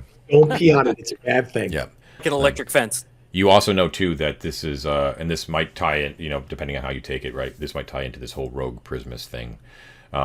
This is the furthest flung outpost of the Institute, right? This is an imperial institute. This is not, even though they are loyal to the Duke, is only because the Duke is loyal to the Imperator, right? So this is what's considered to be like a frontier outpost of it, where the main college, like the grand whatever it is, which you've never seen ever, is in Bocantium, which is the great grand capital of the empire, of the Domain. Which direction is that? I don't think it matters, but I'm just curious. Are we west? Generally south and east. but it's like, it's somewhere out there. Like if you keep going on this road, you'll get there, sort of thing. It's like that famous map of New York where they have like the city like highly detailed, but then as soon as you go past it, it's just like New Jersey and the rest. It's just upstate. Yeah. Derby Dragon. Yeah, and then you finally find yourself at the base of Claude's Seat, and Claude's Seat. Okay, can I just ask before we hit that part? Can we have a quick break? Yes, want to do a break? That's a good point before you get to the real rich part of the town. Exactly. Yeah. All right. You visitors and viewers will instantly be satisfied, but we are going to take a 5-minute break. Guarantee it. All right, take a break, and we will be back. Right on. All right, we are back with empty bladders and full things of beer and whiskey. So we were going to Claude's Seat, right? Right. Yes. So on this cold day, as you look upon the great hill of Claude's Seat, there is a wide stair that climbs the steep northern slope, which is where you're approaching from, which ascends from the streets of the inner city where you are to the castle itself. And right, so it's sort of like the Spanish stairs in Rome. Kind of picture that. Right. So it's like a wide set of grand stairs, and as you kind of look up at your destination, it's very, very steep, and the castle just dominates, right? Just like all in front of you. Yeah. Why are we going to the castle and not the cathedral? The cathedral is different than where you're going, and I'll explain in just a moment. Oh, okay. Yes. So the castle is not the only thing on Claude's Seat. Aha. So when you get to the gate that opens up upon the summit, it's flanked by two massive 30 feet tall statues of warrior kings. Both of them are headless. And there are ducal guards. There's going to be, just for the sake of verisimilitude, I shall roll. There are 11 ducal guards, which are in that gateway. They are dressed in shining plate mail, like John Borman's Excalibur type of shining. Purple capes and unicorn-topped helmets. So they actually have instead of a Spartan comb, they have like a unicorn on top, and they man the top. Now these are different than the ducal knights, which you talk to in Prigwort. All right, these are like the royal guard basically, and they basically like robots basically, like the two of them like shink with their halberds to form like a cross to bar your way, and they say, "Go no further. Who approaches Castle Brackenwold?" Halifax, I think you should get this one. I've got this. I step forward. I make a slight bow. I am Halifax Swinney, Squire of House Harmore. These are my associates, Aelfric and Argus. We have urgent business to speak with the bishop himself, and as credentials, if I may, I present a writ from the lady of House Harmore herself. And they look to see it. This time they actually will take it from you if you allow them. They're not rude about it. They don't snatch it, but he holds. This seems to be the place to present it. He holds an imperious hand outwards, right? Yeah. So one of the guardsmen looks at it, looks at you guys, doesn't like the look at you at all, but once again can't argue with the writ. And the halberds come back up at attention. One of the guardsmen ushers you through this long gate underneath the towering headless warrior kings, and tells you to approach the bishop's palace, and may God be with you. And thank you very much for your service. You go through.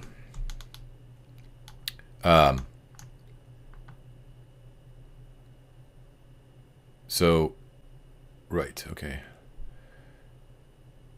Just want to make sure I'm getting John's this right. performance, because he never expected us to live this long. No, just double checking I'm getting it right.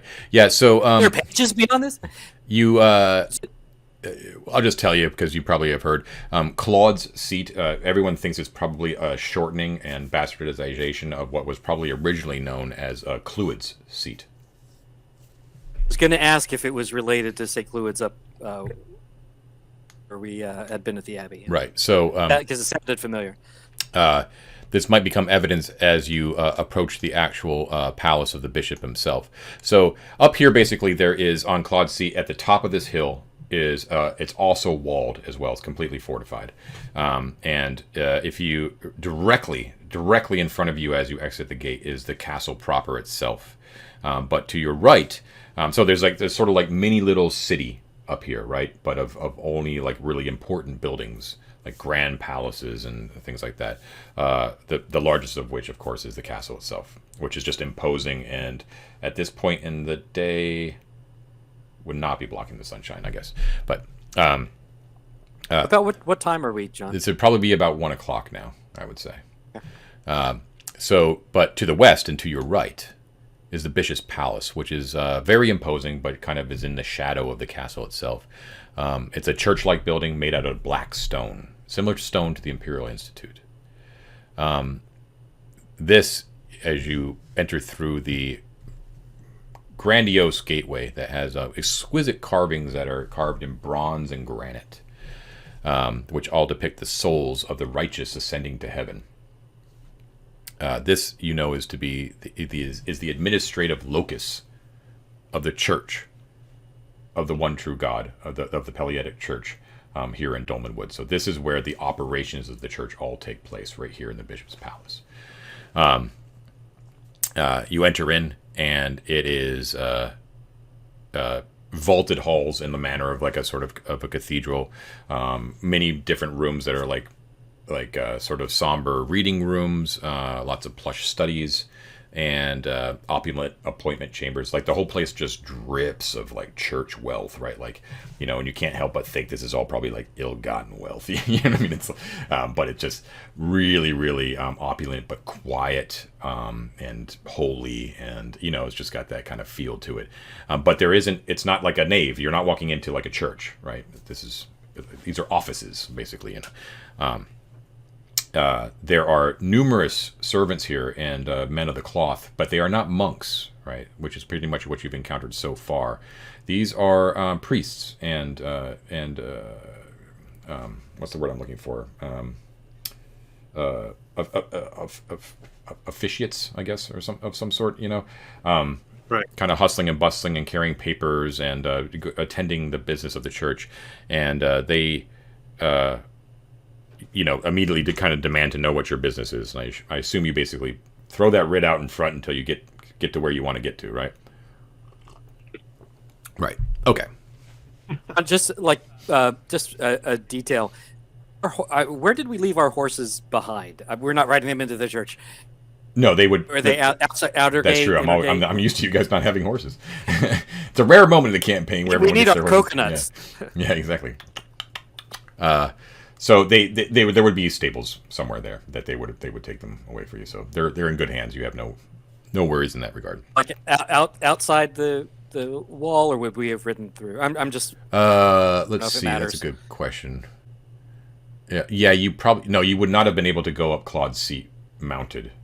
So I think that the guards probably at the base of Claude's seat would have taken them from you, especially when you show them the writ, and they would stable them themselves free of charge, of course, since you're going to visit the bishop. So keep my valet parking stub carefully in my wallet. Yeah, exactly. Not going to pull a Rutger Howard and Lady Hawkins church. That's later. So at the very center of the palace, you are ushered into a grand vaulted stone hall where there is a red, very sparsely furnished, huge, with a red carpet that goes straight down the middle of it, and directly in the center of that hall is this massive, imposing throne. And behind that throne, there are portraits that are hung all over the walls of past bishops that all kind of peer disapprovingly down on any visitors. And not seated on this dais, but on this throne, but standing on the dais behind it with one hand over top of it is none other than the bishop himself, the Bishop Sanguine. He is not alone in the room, just in case you had any ideas. There are numerous officials around, probably on the level of cardinal, right? That are well, maybe not cardinal, because he's like an archbishop, basically, whatever. The other bishops, that kind of thing. Yeah. But they're all dressed in like these very official looking robes, and vestments and stuff like that. None more so ornate than those worn by the bishop himself. As he peers at you disapprovingly from behind the throne and steps forward, he is an elderly man. He has very pasty sort of skin, a bald pate, with like a little fringe of hair kind of coming down, a hawkish sort of nose, but the most distinguishing feature about him is that he has extremely penetrating eyes of pale blue that are staring at you. He is dressed in episcopal finery of basically like a purplish hue, and he has a gigantic, and he has like like one of those official priest cloaks on, basically, that is clasped in the center by a massive ruby encrusted gold medallion. He is carrying a staff, which is like white ivory, encrusted with gems, with a huge knobbed top onto it. Looks very sort of official and holy and quite magical, if we want to be frank. Yeah, he has a little bit of. He's a tall man, but he has a little bit of a stoop, like the age has gotten to him a little bit, as he sort of uses his staff, and it rings on the stone like ting, ting, as he sort of steps forward, and he says, "So, what is this all about? I hear that there is a writ. Well, produce it then, quickly." Halifax, your eminence, eminence, it is an honor. And he, we all kneel, John. We all kneel and make the sign of the Revelator. Okay, cool. You know that the proper form of address for the bishop is Your Excellency. Excellency. That's I think that's eminence is good, but officially it's Your Excellency. Yeah. One of his bishops walks up and kind of takes it from you and looks at it and says, "Your Excellency, it is indeed the hand of Lady Harrimore. Her signature is here, and her ring. Do you care to see it?" "Away with you." "Yes, of course, master." And "Yes, of course, father." And he backs away. Yeah. "Out with it, then. You've got your audience. What do you wish of me? My time is precious, my sons." I will be brief. In service of my Lady Harrimore in the rescuing of her daughter, we were in the Abbey of St. Luke. "Where are you now?" Ruins. He peers at you very intently now. He was sort of half listening, but now he's like, "Go on." We were, in fact, that is where we rescued her, or were part of the team that rescued her from a foul creature. It has been dispatched. However, in this battle, three of us sustained a very grave injury, a disease that this creature brought to us. "A disease, you say? Back away." Yes, and Halifax will take a step back. Of course. However, we also gained some knowledge that we think could be of quite a benefit to the church and the servants of the one true God. "Master Swinny, is it?" Yes, Your Excellency. "Don't mince your words with me. You're a blathering idiot. Get to the point." I've heard this many times. Yes. The bell tower there, we cleansed it of this foul presence. We located a pristine, beautiful bell. Good, good. Yes, the Bell of St. Woad. I know it well. Yes. And? And he would like to be able to bring that to you here. As it is now in the ruins there, is not getting the glory that it deserves. We would like to bring it to you, but I would agree. Don't you think that we been would have brought it ourselves if we had the means and the capability? Are you saying that you do? That the three of you can go back into the ruins of the Abbey, of the cursed Abbey of St. Cloud, and bring me this multi-ton bell? Your Excellency, our faith is strong, but the flesh is weak. If you could but grant us a boon. My comrades are very ill. And? it's true. If we could just be healed of this terrible malady, we could be instrumental in bringing this great gift, great gift to you here at the church. My Excellency, I make like another obeisance. I say, it was a gloaming that we fought in the Abbey, who had enslaved the children of Harrowmore Keep. And in dispatching it, we were afflicted with death rot, which we understand that only your strong connection to the one true God is capable of relieving us of this affliction. If God wishes us to die, fair enough, we're ready to meet him. However, Lady Harrowmore and ourselves in our hearts, we feel like that we have more service to give unto him and unto the church as well. If we are relieved of this affliction, we will dedicate our lives to retrieving the bell. And indeed, perhaps even we would be willing to swear an oath to investigate and potentially end the evil in the Abbey and reclaim it for the church itself. He looks cannily at you, and he's like, he looks at each one of you and he says, Are you all men of God? My Excellency, I am an initiate in the Imperial Academy of magic users. I grew up right here in Brackenwold Keep under your very tutelage, and so for me, this just seems to be the service for which I was anointed.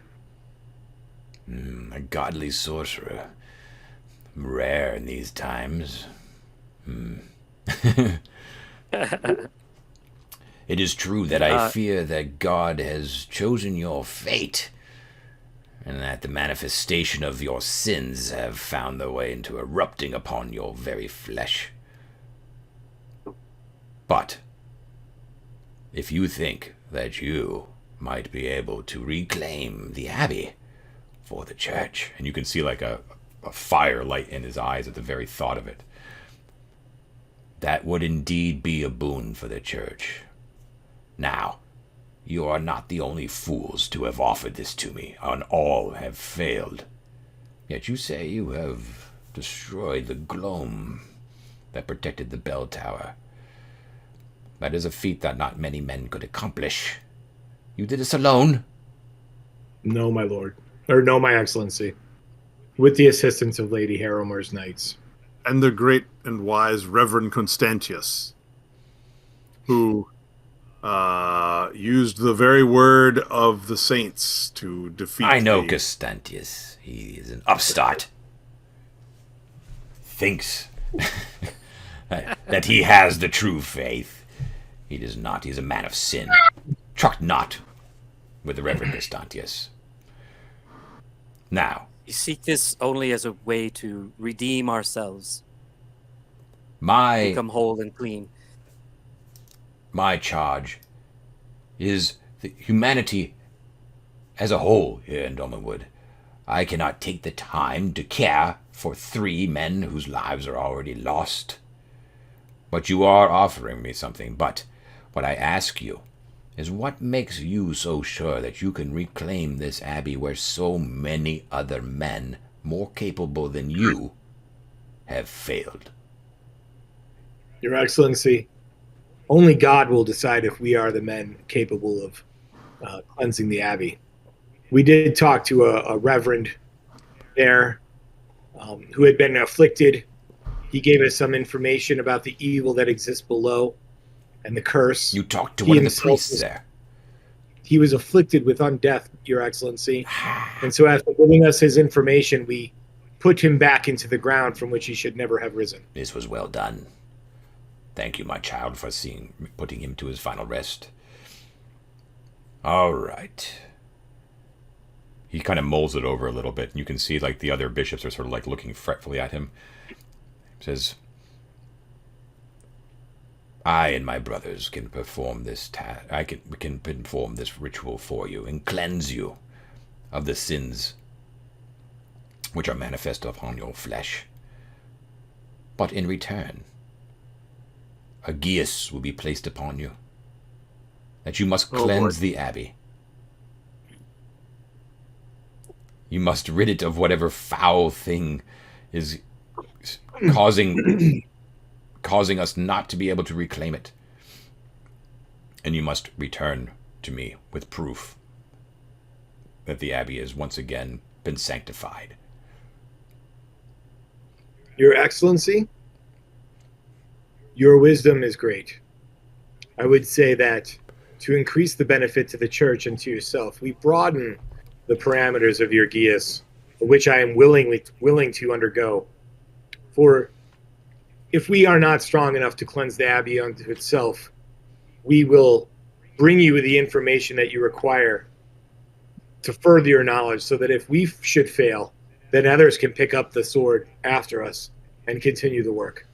That is a noble... I know that the church thinks not in months or days or weeks, but in years and decades. And so we know that your wisdom will also encompass this time frame. Nobly said, Master Berthistle. It's pretty good. It's pretty good, Mike. Yeah. Yeah. He says, nobly said. Yeah.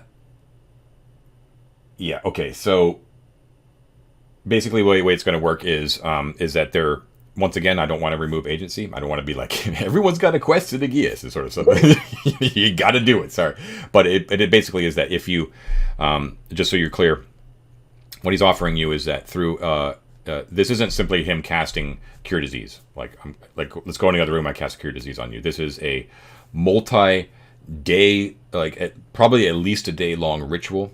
It might even involve multiple, actually, I would probably rule that it would be at least a day or two, involving multiple priests of a high order, with him as basically the capstone of it, culminating in this ritual. The trade-off being then that this geas would be placed on you, but it's less of like the spell geas and more like a pronouncement from one of God's most holy servants upon you, but that basically binds you to like this course of action, right? But it's a little bit less stringent than Halifax's quest, which is actually the spell itself. Right. In that you must do this thing. If you don't do this thing, then it's sort of like a sort of in the air. Like you'll be punished by God basically if you don't do it. You know what I mean? Because he's paying for the upfront fee, right? And then you're basically saying like, sure, we'll get you back, right? But just be aware that it's you're signing like a holy contract. Right, that is when they Father Faust brings it out. Yeah, it is. It's like a Faustian sort of thing. Yeah, it's very much like that. when they come to take Halifax and Aelfric off to the room of ritual, Argus will be like, "Oh, I'm not actually sick. I'm good." Yeah, no, he understands. That's what he was always saying. The three, yeah. Back it up. He's like, "No, I just, I'm just hanging out." Right. Yeah. Maybe they could do something about the syphilis. You were not as not being part of the ritual. You are certainly not going to be placed under the geas because it's not. It's only the people who are undergoing the ritual that will be placed under it because it's this kind of contract that you're signing with God, basically. All right. The whole point, John, for my time frame thing was to not be forced into immediately returning to the Abbey and immediately descending into the catacombs and immediately being eviscerated by skeletons. I was hoping that we could, get a more prolonged. That's what I'm saying. As long as we're working towards the Halifax's quest is much more immediate with the effects should he not do the thing. than you guys are. Basically, you could go like your whole adventuring careers and not go back to the Abbey, and you'd still be okay. That said, it's still a prerogative. It's much more of a prerogative now, right? Yeah. So just be aware, it's sort of like if the bishop, you've made a promise to the bishop, and the bishop has basically sealed that deal with a pact with God, and he also has the power to basically communicate this fact to the entire church hierarchy, so that when you come into contact with the church, people ask you like, "How's it going with that whole Abbey reclamation thing?" You know what I mean?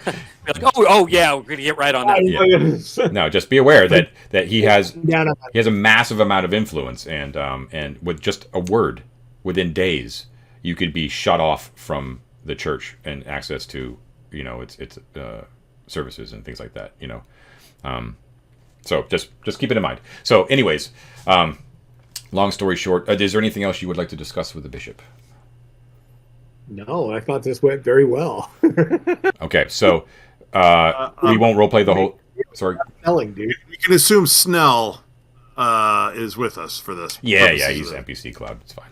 So, Argus. I'm sorry, not Argus. Without role playing it out, basically what's going to happen is you're put up for the night. That whole thing. Bishop doesn't want to see you until the actual ritual takes place, but you are quietly hustled off by these officiates and lower-ranking priests, and you are given Spartan rooms to rest. And let me just look this up real quick here.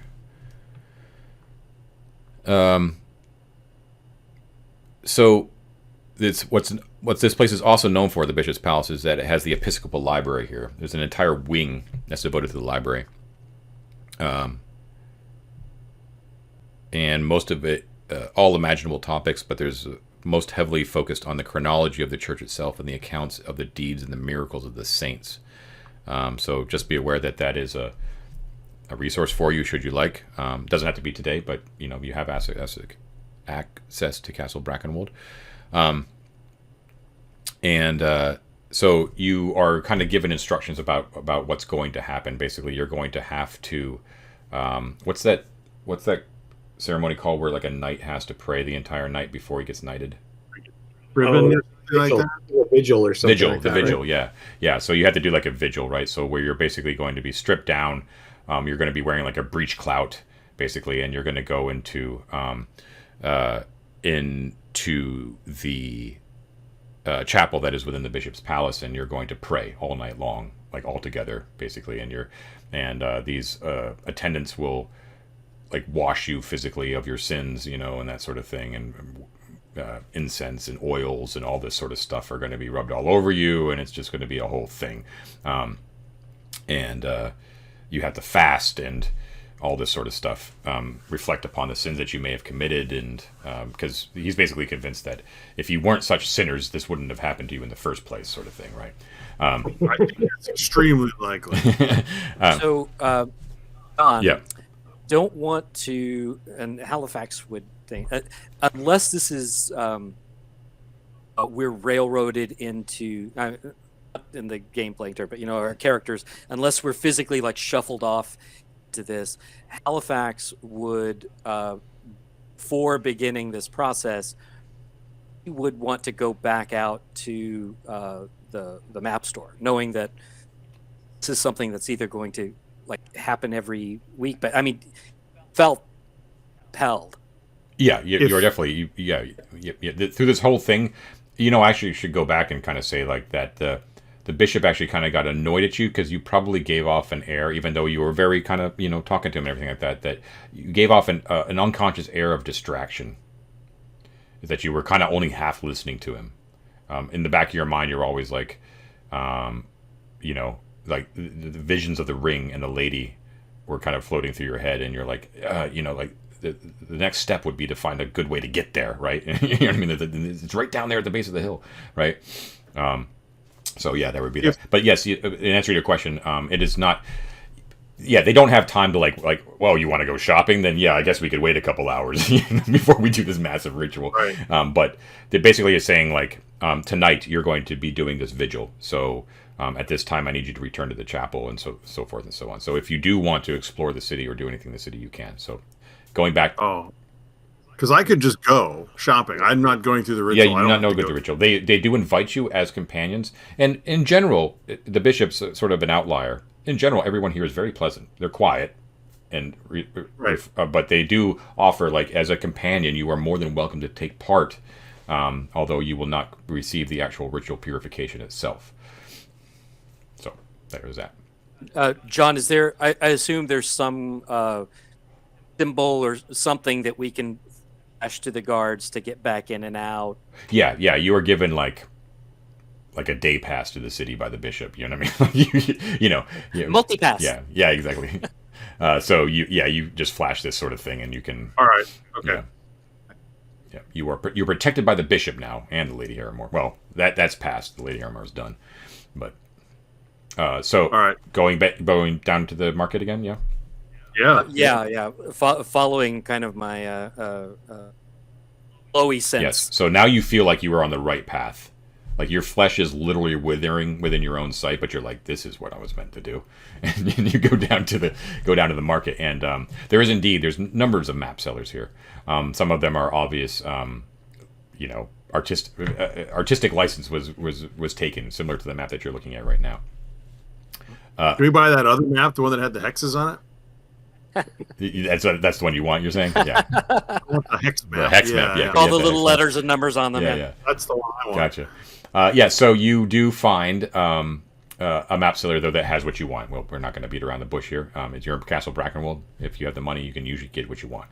So there is indeed a very detailed map, as far as these things go, of the valley of the River Hamath, which is the main river that extends southward from Lake Longmere. It includes Hag's Addle, the town of Prigwort, and the Woodcutters' encampment, all the way down to Dreg and Shantywood Isle. So it does include this stretch of land between Prigwort and the River Hamath. The map seller is an upstanding man. He stands by his work. He says that he only buys his maps from known, inexperienced adventurer / cartographers. Right, is basically the way that a very select group of men that he trusts. But he is careful to say to all of his customers that should you actually be using this map for guidance, that unfortunately, unlike the rest of the maps that I have of the rest of the Dolmenwood in particular sometimes does not obey the laws of nature. So the laws of geography. Yeah. So despite the general accuracy of the map, not everything is probably to be trusted, and you should always be on your guard, especially in a place here where a fairy is ever present. The map will cost you 10 gold. We can't find anything that's more detailed of Hag's Addle? No, Hag's Addle, even on the map that he gives you, which is probably the most up-close map that you have of the area, Hag's Addle on that map is actually sort of just like a stretch of windy river that's obviously just sort of been brushed in, you know what I mean? Like without any real knowledge of what the turns that the river takes. You know what I mean? It just says in big letters Hag's Addle, do not enter. You know what I mean? So unfortunately Hag's Addle, he kind of laughs at the notion, and he's like, that's an unmappable territory. Stay clear, stay far away. The hag is there. Can you give us any advice how to stay true to our goal? Well, he says if you go from Prigwort, you won't have to enter Hag's Addle. Now, of course, sometimes the Hag's reach does extend outwards into the forest proper, but should you head directly south into the forest, you shouldn't have to worry about the Hag. There are certainly other dangers, I'm sure. The Hag, does the Hag live right on the river, is what you're saying? Her dominion, according to what they say, is the either bank of the stretch between Lake Longmere and the Woodcutters' encampment. maybe you do as players know? are misinterpreting what I'm saying where this place is. I'm saying it's right around here. Okay.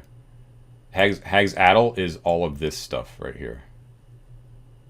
I see. Okay. Yeah, she's got the riverbanks. Okay. Yeah, she's got the riverbanks, which are like all swampy. Now, but he does tell you this, and I can't remember if Mosselmeyer told you this or not. I think he did. That the place that you're looking for, you'll know you're in the right spot. He says, when you notice that the trees themselves actually form a loop in their trunk, a single loop of some of the older trees themselves, and before continuing straight up, and that's what gives the woods its name, the Looping Wood. I didn't know it was called that. It's right here on the map. I think I did say this back when you met Mosselmeyer. I said the Looping Wood, and I said LOUP, and you were like, "Oh, werewolves." Oh yeah. Okay, yeah, yep, Looping Wood. Okay, not werewolves. That's great. Good, glad to hear that. All right. Should you see the trees start to take those shapes, that is a remnant of the ancient art of furnishing. He says. He looks to you if you know the word. You have not. Furnishing is FURNGING. Furnishing. That the strain of men at the woodcutters' encampment belong to, and it's the long lost art of tree shaping that only that strain of men is still practices, and even those in the woodcutters' encampment, that is long fallen out of fashion. Only a very few men there are known to know that art. But alas, it seems that the woodcutters' encampment has fallen into to disarray and dissolution. Terrible shame what's happened there. We should get a Geas to go there and sort that out too. Well, you don't need a Geas. No, They just make it more fun. Campaign here where it's all Geas based. You just gotta layer them like Do this. Yeah. Yeah. All right. Anything else? Well, I mean, I realize this is. I mean, I just want to sort of wander around the market. Well, while they're wandering around the market, John, I want to go reconnect with some of my old instructors at the institute. Oh yeah. Okay. So the market, Ted, just in general, you can, if there's anything that you basically want to buy, you can probably buy it. Right. Barring some of the things that are very, very special that are only sold on one day of the week. Plasma in the 40-watt range. Exactly. That's only. Probably not going to get that. I was thinking a big long scarf that'll match my red cloak, keep me warm. But I'm also sort of wandering around, just looking for oddities and weirdos that. Do a lot of them lately, so he's just kind of wandering around. Right. So there is, surprisingly enough, on Eggfast, the day of Eggfast, that is actually the day when curios, taxidermies, and objets d'art are actually are actually sold. So I came on a more respectable day, is what you're saying. Yes, exactly. But the scarf you can certainly purchase. That would cost you a gold if you would like a bright red scarf. I would like a bright red scarf. There you go. Looks quite fetching. Fetching on you, and will. You are very prone to getting colds, Ted. Dargus. Let's just that one. So. Meanwhile, at the institute, inside, we'll just kind of gloss over it, Aelfric, of course, but chilly flagstone passages, dusty, sprawling libraries, a bunch of cozy studies that are warmed by enchanted purple flames. Secluded alchemical laboratories, that sort of thing. A profusion of odd statues that lurk in nooks and corners on high up plinths, and you always have the feeling that you're being observed at all times. So it's very much not Hogwarts, right? It's a very, it's a very no nonsense sort of place, where it's not so much like. I had professors and I had coursework and I lived in a dorm. You know what I mean? It's there was none of that. It's very much like there's just like rooms where we learn things. You know what I mean? Where we experiment and where the forces of the universe, or that sort of thing. There are who you do know though is the divination master. Is one of the 4 lecturers there, who is now the headmaster, and his name is Professor Edwin Wogelmain. Is his name. He is dressed in purple felt, and he has a white beard that goes all the way down to his belly. Ooh, a big Gandalf beard. Beak-like nose. And he wears half-moon spectacles that are sitting on the bridge. Elminster? What's that? Sorry. Elminster? Elminster, yeah. Yeah, they kind of are perched on the bridge of his nose. He kind of looks at you blearily as he sort of, as you kind of pass him in the hallways, and he's like, I don't remember you.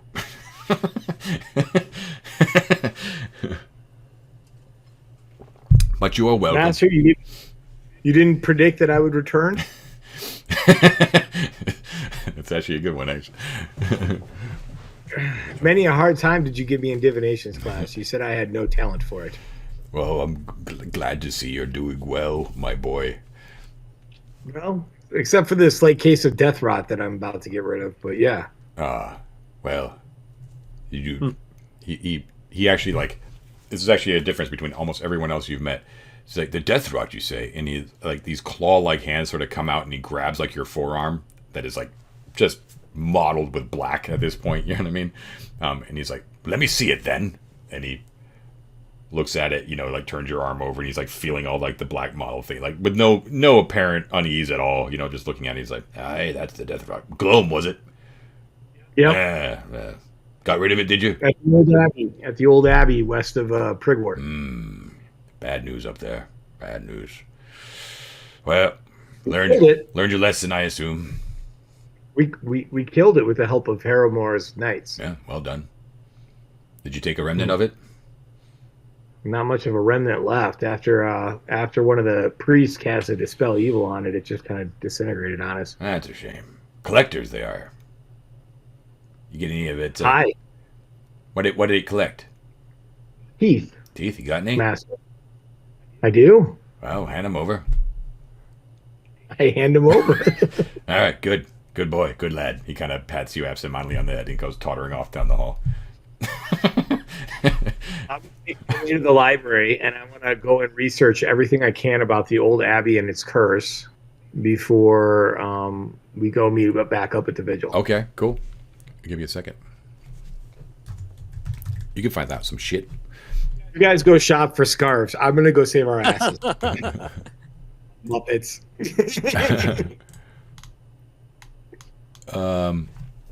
Let's see. Hold on a second. I'm not the one with death rot, dude. Halifax is looking for an herbalist so we can buy stuff so this won't happen again. All right, so you find out some things that maybe you already know, but just to reiterate. So this is actually, Ted, if you're taking notes, this is like a good, like, sort of it's not long, just a couple of points of, like, a long timeline of basically what's going on with these things. So basically it's like this. You find this out, Aelfric, and you find that this stuff is something that you get the impression as you're reading these tomes that this is something that the church would probably not want the Imperial Institute to know. Put it that way. Okay, like you're reading something that's a little bit like forbidden. Verboten. Yeah, verboten, yeah. 400 years ago, approximately, around the year 1201 AR, all right, a being known as, and you've heard the name, the Nag Lord, apparently is known to have arrived in Dolmenwood. But there are records that no one really knows from where or why or what its motives are or what kind of being it is, right? But this thing of chaos arrives in Dolmenwood about 400 years ago. 50 years later, about 1251 AR, it is known, and you've heard this story, that the Saint Cluid slays the Antiquarian Sallowbrig. I don't know if you've actually heard the name yet. But Sallowbrig. Yeah, Sallowbrig. So Sallow and then Brig is Bryg. And Addercorn was like an anti-unicorn or something like Yeah, that, right? exactly. Yeah. So now what you're seeing here is that the reason why the Naglord was actually mentioned first is that you see the first mention that an Adicorn, they are supposed to be the servants of the Naglord, created by it, I should say. So this is where the story picks up, where you kind of know it, right? So St. Clwyd arrives at the spot where the abbey is now. At that time was just a ring of dolmens, and in the midst of that ring of dolmens fought Salobrig, and they destroyed each other, right? Then, at the site of the death of St. Clwyd, about 50 years later, the Abbey of St. Clwyd was actually built. So around 1301, the Abbey was built. Then, about only a scant 100 years ago, in about 1501, the Abbey was destroyed. Some sort of catastrophic event occurred. And you've also heard this as well. This is what the ghostly priest actually relayed to you, right? There was something happened about 100 years ago. And so for about 200 years, the Abbey was thriving. Lots of monks, and it was like the seat of the church's power. In fact, you see in these records that it wasn't just the Abbey that is claimed by the church, but it was the center of the church's power in the midst of Dolmenwood, in that all of the lands surrounding the Abbey along the banks of Lake Longmere were also claimed by the church, and the church still to this day claims those lands. So they're sort of like the papal states, except that there's no one there, or no one of the church can actually back up that claim, basically. So something mysterious happened about 100 years ago, and the place was deemed unholy and unclaimable, and people who visited or tarried there too long always met with some sort of horrible end, as you're opening this book and looking at your withered hands. Yeah. So You lose.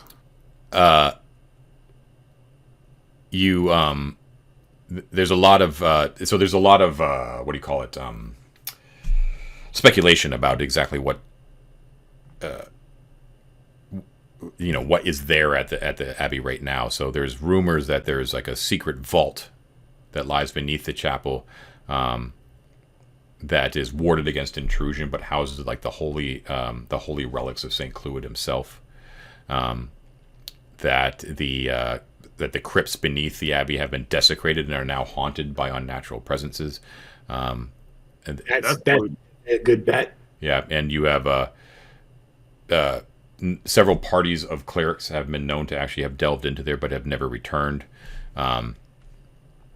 There is, let's see. I'm trying to decide what would be in that book or not. There's rumors that the dead find no rest on the grounds of the Abbey. You have witness to that, but there's also a follow-up rumor that says that anyone buried there will soon climb out of the grave to take part in unhallowed masses. You do see something that was written by what appears to be a great scholar that says that the Abbey was built on the site of great geomantic energy, which attracted the interests of the men known as the Droon, even during the Abbey's heyday. Okay. So these are the things that you hear. And then you see throughout these texts and stuff like that, there's always this sort of almost heretical notion that no one really knows what happened to St. Clwyd and Salobrig, right? Like they basically fought each other to a standstill. But no one, the church's story is that they found St. Clwyd's body, and he was interred below in the crypts, and the Abbey was built atop it. But when you dig deeper and deeper, you find that there is no evidence. There's no eyewitness accounts of the act of people actually encountering the body of St. Clwyd himself, and certainly not of the Adicorn Salobrig. Okay. All right. Got it. Well, that's useful. All right. I go find, I'm taking notes on all this stuff, copying down things as quickly as I can so that I can refer back to it later on, especially if they reference any other tomes that I don't have time to go find right now. Sure. Yeah. Okay. Okay. So Also, I think that this will be useful for Mosselmeyer. Mosselmeyer. Mm-hmm. I go find the scar shoppers when they're done. The scar sharpers. Okay, cool. Yep. Speaking of scarves, so John, are there is there an herbalist? Yep, certainly. Saw a few things on the herbal list that Halifax would be just to find. Sure. What were you looking for? Uson's balm help reduce encumbrance. Be helpful. Arrowheim to save against poison against magical disease. Mindful of that now, and a few doses of lily white. Okay, give me 1 second here. He would recommend Argus get some of that as well.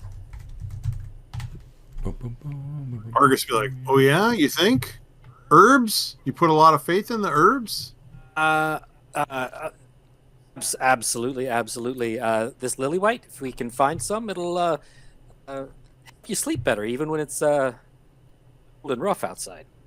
And, I got to tell you, you look like a guy who really needs his beauty sleep. So this is what I'm going to say, even though it doesn't play this out in the actual description of the city. That I'm going to say that because it is Castle Brackenwold and that most things are available, I'm going to up the level of, or I'm going to lower the level of rarity by 1 step for each one of these things. So things that are uncommon will be common, rares will be uncommon. Okay, so Arrowheim, for instance, we'll have to roll for it is now uncommon. Okay, Bosun's Balm you can get, and the Lily White you can just get. Okay, so let's roll for the Arrowheim. So that'll be a 3 and 6 chance. So go ahead and roll for a 6-sider. Goo. That is a 5. A 5. Okay, so you cannot get the Arrowheim. So before you spend the money on Bosun's Balm, to be specific, there is indeed an herbalist who can sell you this stuff. So Bosun's Balm is their roots that are dredged up from a rare river weed. You're supposed to eat them at breakfast, and the herb stimulates the body's energies, bringing on great endurance for 1 day. So we are using detailed encumbrance. So basically the weight of your character's armor is reduced by 50%, which is pretty big when it comes to movement. For a day or something? Is that for 1 day? Yeah. So that'll be really sweet for traveling in general across hexes, and will also be good for dungeon exploration as well. Okay. Did you do it right? Oh, by So they're 15 of those. 15 gold each. I'll do a couple of those for 30. Lily White, which will cost you 3 gold. To be specific, it's carefully dried and folded petals of a marsh lily. You smoke the petals in a pipe. It brings on a deep soporific state that aids sleep in harsh conditions. So, smoked before bed, you gain a +2 bonus to any con checks required to rest. Ooh, Argus. Tasty. Yeah, I'll buy 5 of those. Tasty. And I guess I need to buy a pipe too. Yes, you do need to buy a pipe. We'll say a pipe will cost you, assuming it's just a normal utilitarian pipe, it'll cost you 5 silver. Your love of the halfling's leaf has left you addled. It's clouded your mind. True. Oop. I think both of those will be very good purchases for us. Any other mushrooms or herbs? There's lots of good ones that are good for traveling and stuff like that. Those are the ones that stuck out to me. Well, like Wayfarrow, for instance, is really nice. Oh, yeah, that is really good. I didn't see that one. Yeah. So, have we done a forced march yet? Nope. If you do, so if you do a forced march, basically you can go further than you normally would during a day. So you can, if you really need to get to a place, you can really do it. The only catch is that once you get there, you have to take a full night's rest. A full day's rest. Like you can't operate the next day because you're so exhausted. So it's really good, like when you got to get to a place, right? You know, but the trade-off is that you have to waste a day afterwards. So with Wayfarrow, you have a 50% chance of being fit for action the following day, where before you had a 0% chance of being fit for action. So it's pretty cool. It's pretty cool.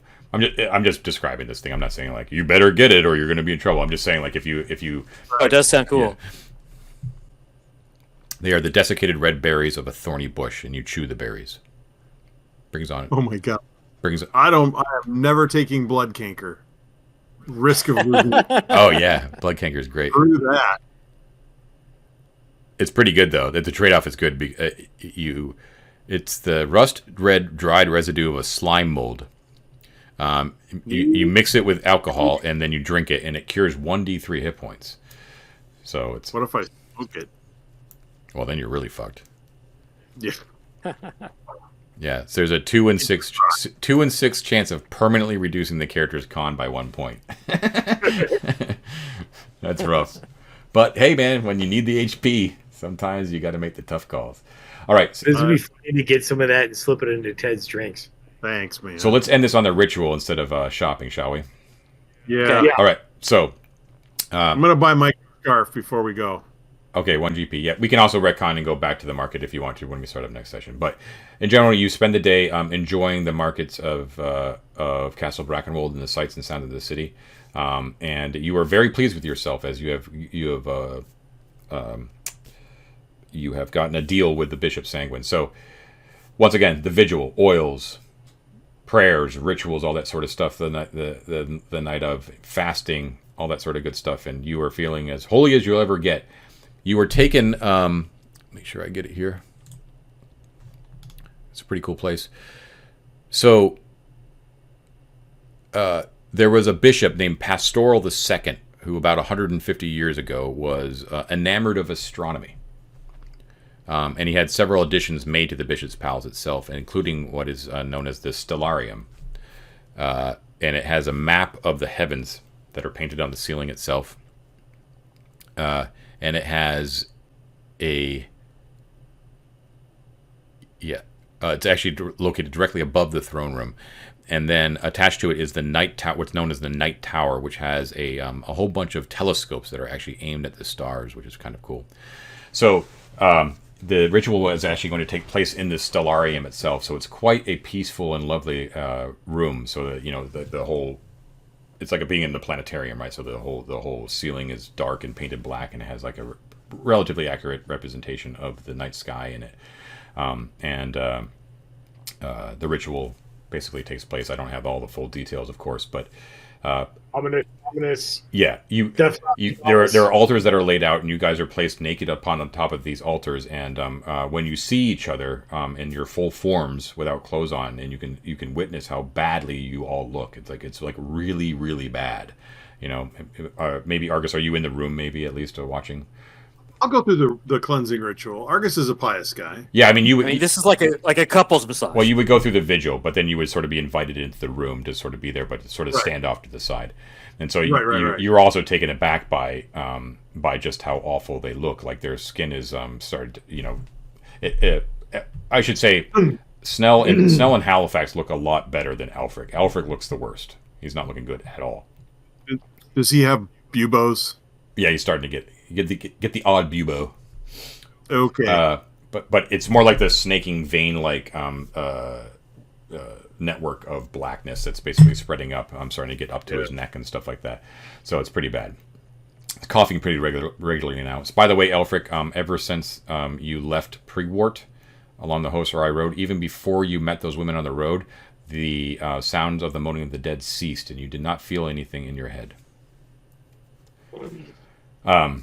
So, I enjoy the silence. Yes. You left a laylock or something. So you, and the Bishop Sanguine enters and doesn't speak to you at all, basically. But they perform this very long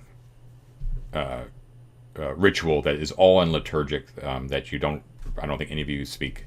You know, got their tomes out and they're waving stuff around and all putting incense and all sorts of stuff going on. And they basically get the rot out of you. It is removed from your body. Is it expelled from you? Yeah. It is probably a relatively painful process, I would assume. It probably manifests in some sort of way, like maybe it's vomited forth from your mouth or something like that, you know. But the sheer power of what you witness kind of takes your breath away as well. In that this man who's sort of cranky and the typical, like, I'm a powerful church guy, you know, can manifest this sort of power with his fellow brothers is pretty amazing. Like, he's got very, very serious skills.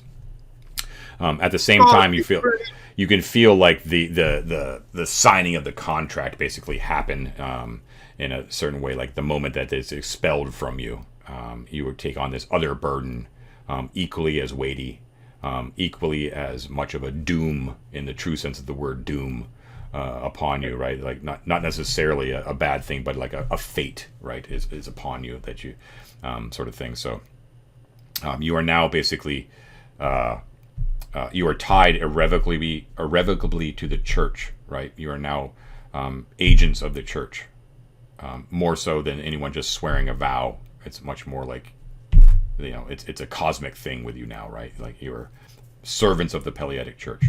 Argus, you are not. You are a free-willed man. You can do whatever you want. As it should be. But I do want to be clear that I of course I abhor like actual game railroading and all that sort of stuff and removing the agency and stuff like that. So you guys can do whatever you want, but just be aware that the church is always watching. Basically, is basically what's going on now. Fine. I'll trade. So they'll suffer in the afterlife if they don't do what they're supposed to do, right? Or suffer very real in the real life too. You know, if being excommunicated in this church has much more real life effects than even in our real history, right? You know, really bad things could happen should you be not liked by the church. So just be aware. Also, I mean, I don't see Halifax bucking this at all, man. Like he's seeing like this is good in every single way. It aligns with his goals, it aligns with his new goals, aligns with his like quest to like, you know, some 100%. Yeah, absolutely. Yeah. This is all good, man. You guys had already, like you said, you had already made sort of like a vow to a lesser degree, in a similar way. It's just you had made it to a man, and now you're making it to God, basically. So, well, we just need like 6 levels first. Say again, Mike. We just need like 6 more levels, and then we're good to go. Yeah, totally fine. Yeah. All right. So before we close out for the night, what is your plan now that you are cleansed? You basically are sort of at square one, right? Like you basically are like, you can do anything. I think we should go do the Mosselmeyer quest, which also happens to be the one for Swinney. So yeah, I mean that's very much what he's going to push for. Yeah. Yeah. All right. So the bronze ring is next. Yeah. Yep. Okay. So do you plan to do it by going back to Prigwort and sort of regrouping and then going south, or do you want to go directly there from the road? Yeah, we got to go get our donkey and got to get and maybe leave our horses behind, because if we're going to be going through the woods, they're not going to be much use, right? Yeah, it can be harder to travel. Yeah, It'll slow you down. So maybe we house the horses, we take the donkey, we head down south from Prigwort. We look for the brass ring. Cool, awesome. Hey, are we gangster? John. Yeah. So the ritual itself would take place actually on the 18th of Limewald. Is that right? That's correct. Yeah, because you would have spent the night in vigil. Yeah. So. And it takes all day.